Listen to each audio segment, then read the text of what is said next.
শাহেদ আলী পাটোয়ারি, ওনার মৃত্যু হয়েছে 1958 সালে, কিন্তু একজন টক শোর মধ্যে বলতেছে 1957 সালে ওনাকে চেয়ার চুরে মেরে ফেলেছিল বঙ্গবন্ধু শেখ মুজিবুর রহমান। আমাদেরকে মিথ্যা ইতিহাস শেখানো হচ্ছে এখন। আমরা তো গত 54-55 বছরে যে ইতিহাস পড়েছি অথবা শুনেছি সেই ইতিহাস ভুল ছিল, আমাদেরকে এখন নতুন ইতিহাস শেখানো হচ্ছে।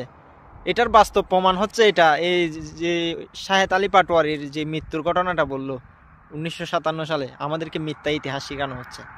আর চেয়ার চুরে মারা, সেখানে সেই রকম কোনো প্রমাণই নেই, চেয়ার চুরে মেরেছে এরকম কোনো প্রমাণই নেই।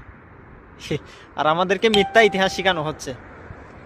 আর আমার কথা যদি আপনাদের বিশ্বাস না হয় তাহলে আপনারা একটা কাজ করেন, গুগলে গিয়ে চার্জ দেন অথবা চ্যাটজিপিটিতে গিয়ে চার্জ দেন শাহেদ আলী পাটোয়ারির মৃত্যু কত সালে হয়েছিল। আর ওনারা টকশোর মধ্যে বলতেছে 1957 সালে ওনার মৃত্যু হয়েছিল, ওনাকে মারা হয়েছিল।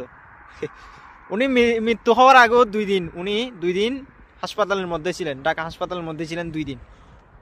2 দিন অসুস্থ অবস্থায় ছিলেন, তারপর মারা যান উনি।